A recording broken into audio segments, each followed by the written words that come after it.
O significado completo de qualquer fato é completamente definido por sua posição em relação ao plano de Deus. Isto implica que cada fato é relacionado com outro fato. O plano de Deus é uma unidade, e esta unidade do plano de Deus, fundada como no comecinho de Deus, dá a unidade que nós buscamos entre todos os fatos finitos. Se pudesse manter todos os fatos inteiramente compreendidos, sem referência a todos os outros fatos, ele é tão antiteístico quanto aquele que deve manter um fato sem ser entendido sem a referência de Deus. Portanto, o cristianismo só pode ser certamente corretamente entendido como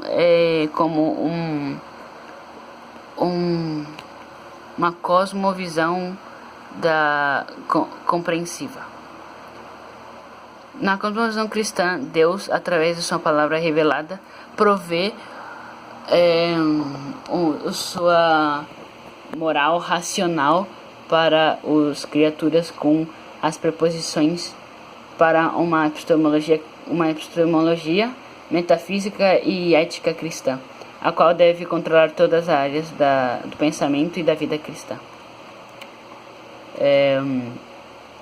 Não há uma dicotomia sagrada e secular na qual em algumas áreas da vida estejam fora do plano eterno de Deus, a sua ordem criada, o efeito da queda e o controle providencial de Deus.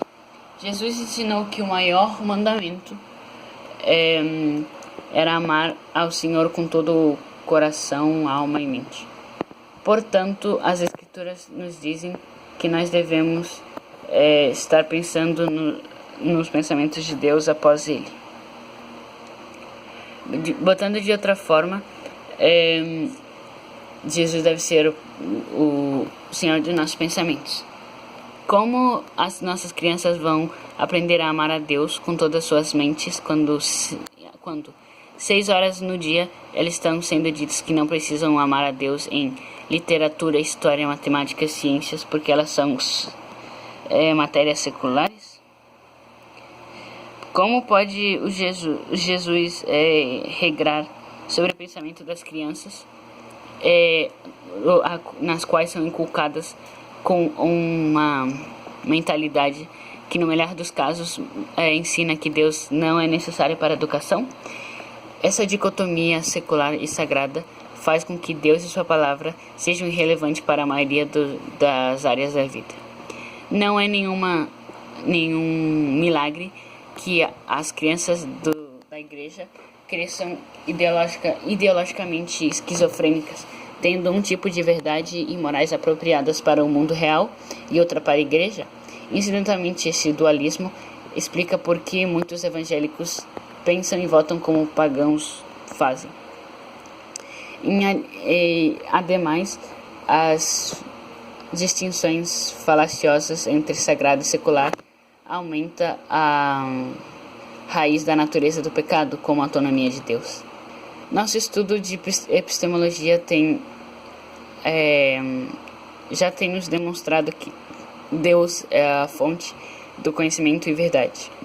O Provérbios nos diz que o medo de Deus é o começo e a parte principal do conhecimento. A palavra de Deus somente é verdade e Jesus é o seu encarnação. Toda a sabedoria e conhecimento são encontradas em Cristo. Portanto, os não crentes suprimem, ou suprimir é abafar também. É somente por causa de Cristo que o estudo de qualquer matéria é possível. Se Deus não tivesse criado o universo, então não haveria ordem, unidade ou até mesmo números. Somente a cosmovisão cristã pode contar com a ciência e as leis de lógica universal. Ambas são absurdos com uma chance do universo. A pressuposição reforça a cosmovisão secularista, que é contraditória a si mesmo. A cosmovisão cristã somente provê uma base racional para a verdade absoluta, morais e dignidade do homem. Todas as filosofias não cristãs se refutam a si mesmo. Seus proponentes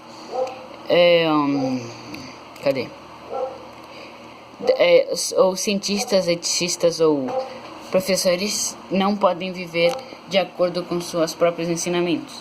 Você escutou sobre o professor relativista que ensinou que não tem coisa absolutamente boa ou errada, e então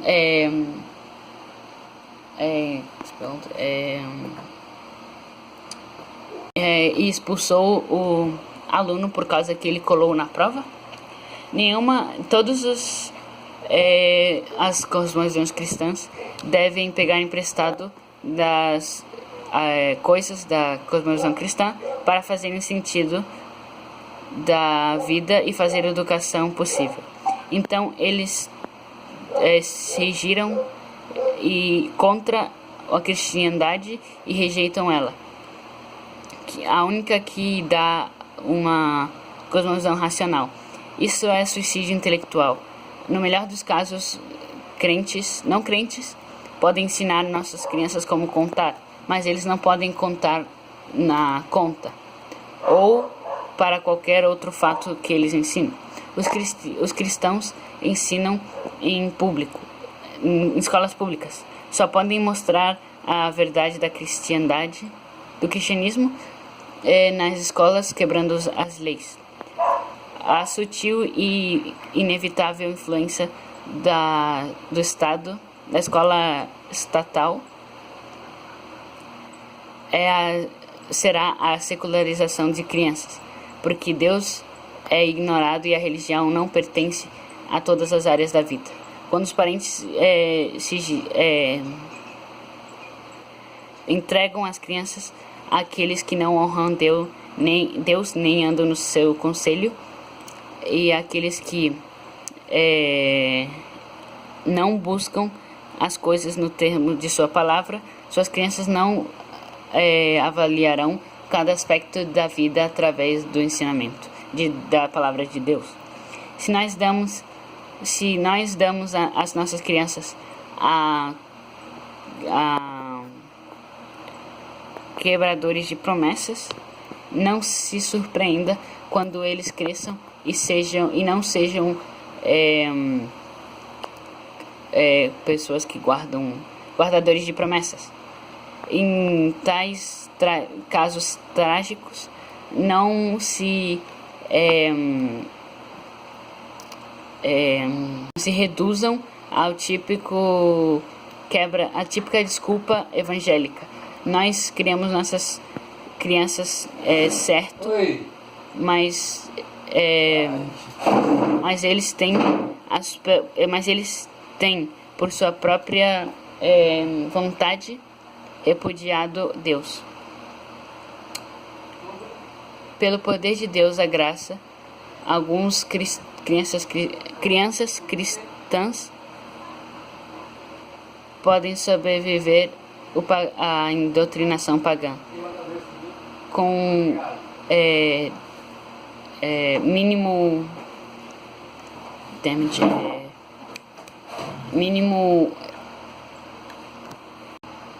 dano. Por exemplo, Moisés e Daniel. Mesmo que Daniel tenha muitos anos de educação nas promessas antes de ser deportado para a Babilônia. Mas como o cristão filósofo Gordon Clark disse, só porque um jovem sobrevive à instrução pagã não é nenhuma razão para submetê-lo a ela. Crianças às vezes sobrevivem à difteria e paralisia infantil, mas nós não devemos dar isto a ele. Portanto, a unidade e compreensibilidade precisa da educação cristã.